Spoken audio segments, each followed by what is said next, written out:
Pick up a phone and call your advisor if you're going to do these 5 things.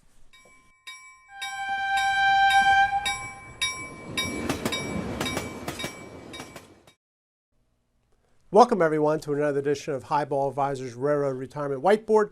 My name's John McNamara of Highball Advisors, and today is just 5 really big items where you might want to go out and get help. And if you're working with an advisor, reach out to them because these are very important. Will have lasting effects on your railroad retirement. So I'll just go through them real quick. First one, when you're going to claim railroad retirement, and I actually put and/or Social Security. Very, very important to understand when is the exact time to do that, right? Do I claim railroad retirement? Do I claim Social Security? Which one should I start? How about the spousal annuity? When can I claim that? More importantly, when does that affect, how does that affect the potential survivor annuity?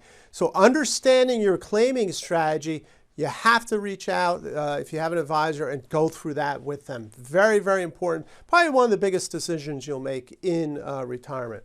All right, so that's number 1. Number 2, start railroad Medicare, right? So when should I start the railroad Medicare, right? So if you're obviously retired and 65, it will kick in, but talk to them, advisor about, should I do a Medicare Advantage? Should I do a Medigap, right? What are my other options there? Another, right, healthcare, huge expense in retirement, so talk about that one also.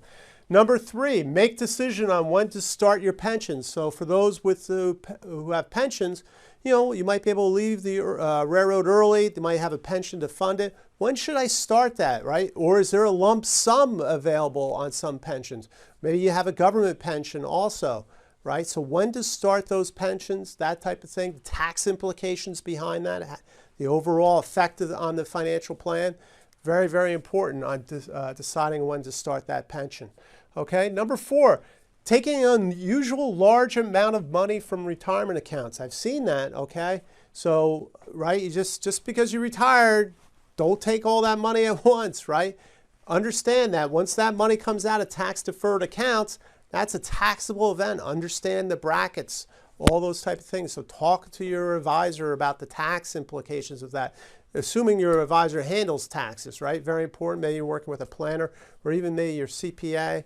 But understand the tax implications of these decisions of taking money out, a large amount, right? Say, oh, I'd love to get an RV someday. Now that I'm retired, I'm going to go drop $150,000 on an RV or something, $200,000. Understand the tax implications of that. Figure out a strategy in order to do that, to achieve that dream, right? You worked hard, you deserve the RV, but Uncle Sam doesn't need to be, profiting off of that. All right, number 5, take money from your Roth IRA less than 5 years after a Roth conversion. Once again, I'm a big fan of the Roth conversions. However, you have to leave that money in there for 5 years. Otherwise, you're going to get a penalty. So a lot of people will say, oh, I've done the Roth conversion. It's now tax-free. Maybe a year or two, they forget when they did the conversion. They take the money out less than 5 years, big penalty. So don't be taking any money out of that Roth IRA until it's confirmed that the 5 years is up and the penalty is done. So very important on that. So listen, there's probably a bunch more. My whiteboard's not big enough to list all those, obviously. But here's just 5 big reasons just to reach out and talk to your advisor as you head into railroad retirement. So I hope you found this video helpful. Click on the subscribe button. Do appreciate that. Click on notifications, get the latest video, share it with fellow railroaders. That's great. If you at or near retirement and you want to go through my boarding for railroad retirement process, we'll go through all this stuff, that's for sure. I appreciate that. And until next time, everyone, please stay safe, stay on track, and take care. So long, everybody. Bye.